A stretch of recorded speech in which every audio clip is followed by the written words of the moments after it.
Vir my 'n absolute lekkerte om vanmôre vir jou weer te kan sê en 'n heerlike, lekker goeiemôre vir jou. Ek wil vir jou vanmôre vertel van ons nuutste toevoegingkie tot ons gesinnetjie, ek en my vrou nou.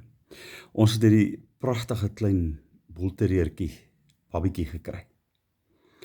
En hy is nou op 'n baie ernstige speelstadium. En nou speel ek en hy en ons speel mekaar op.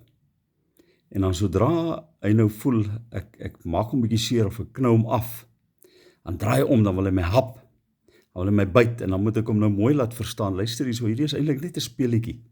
Jy hoef regtig nie so ernstig te raak nie. Nou waartoe beweeg ek met die storie? Eintlik net hiernatoe. As hy seer kry, dan wil hy byt en beklei. Wat maak jy met jou seer kry? Jou binne seer kry. Daar waar pleisters nie kan plak nie. Daar waar niemand kan sien nie.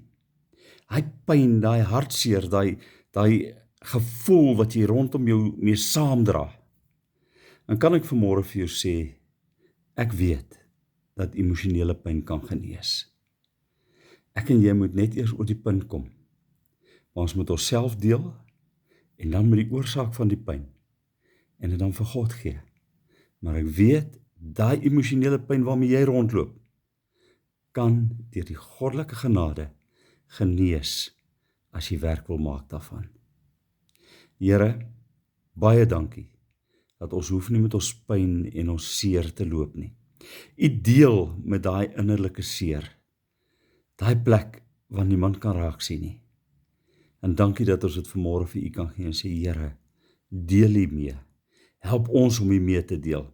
Help ons om dit na u toe te bring. Help ons om dit voor die voete neer te lê en daarmee klaar te kry. Amen.